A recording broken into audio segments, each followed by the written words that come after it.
TV, this is a transfer window so far update. As we know, 3 players in, and that's when we're going to start. Benicophobe, Zane Fleming and George Honeyman. Great bits of business so far, going for players above the level that we usually would, and one returning to the club, and we know he can do the business already. Of course, I'm talking Benicophobe. But in this video, I want to talk a little bit to start with about George Honeyman. Now, I was confused as to what position Honeyman played.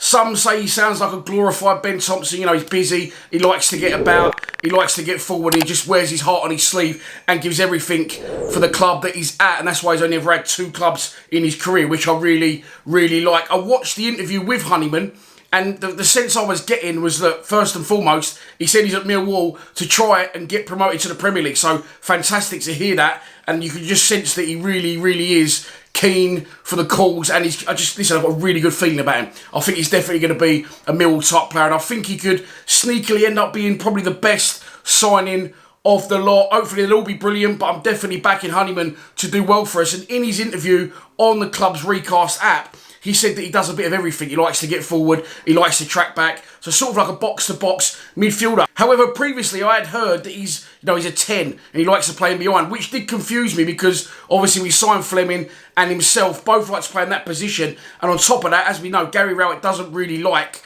to play a number 10. However, in an interview with Gary Rowett, he has said, look, Honeyman can play as one of the front 3. He can play in a 10. He can also play as a central midfielder. And with Zane Fleming as well, also being a 10, but can play up front, we've definitely got the versatility and the ability to mix it up a little bit this year if things aren't going right in games, and maybe switch up the players and the formation, which again is really, really refreshing to hear. There is 7 subs this year in the Championship. You can name 7 and use up to 5. So I definitely think you're going to see a lot of chopping and changing. Of course, you've got to incorporate, there will be injuries and suspensions as well, but Rowett definitely looking for something different this year. Definitely looking for strength in depth and ways to change football matches. I'm thinking to myself, what formation will I play?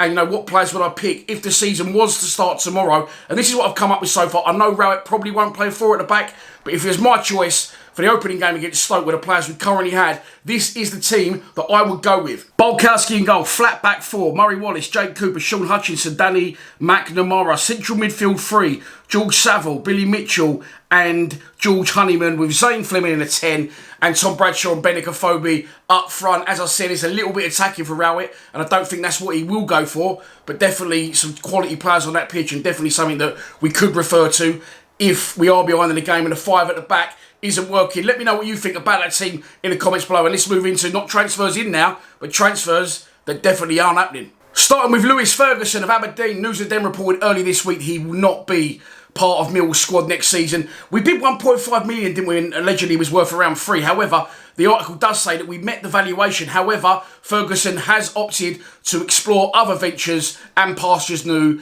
in teams from Serie A, so you can't really blame him for that one. So he definitely won't be coming. Another player that definitely won't be coming is the hide-and-seek world champion, the extent some people will go to win a game of hide-and-seek.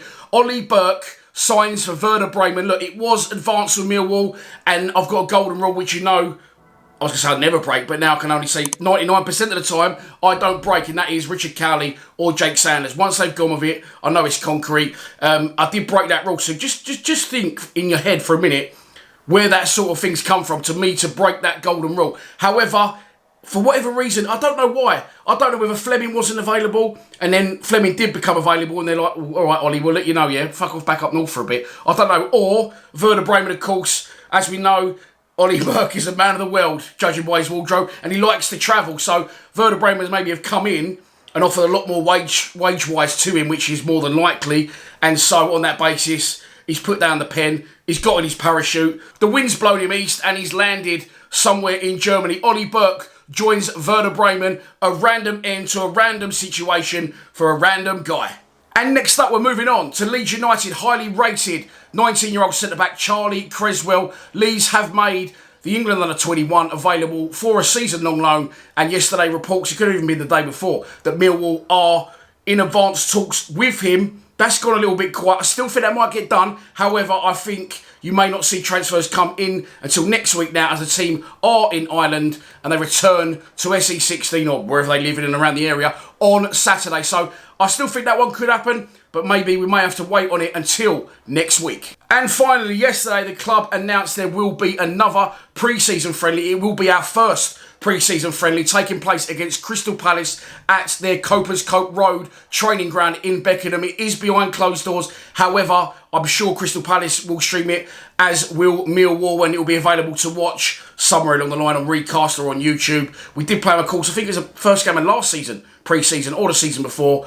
At the Den, they beat us by 1-0 on the day. That's our first friendly, July the 9th. Then on Tuesday, July the 12th, we travel to Dartford. 3 days later, again on a Saturday, we are away to Colchester. Our first home friendly of the season is the week before the season starts, at home to Ipswich on the 23rd. And then it all kicks off the following Saturday at home to Stoke. I'm expecting a sellout for that one. I expect more players through the door before that happens. I'm really, really excited for this season now. I cannot wait to see it up and running. That's your lot for this Roundup show. Hopefully more videos. I'm free for the next 2 days, then I'm off fishing again. So let's try and get a few more through the door, make my life easier and give you something to watch on YouTube. Please subscribe to Lionstv. Come on, you Lions.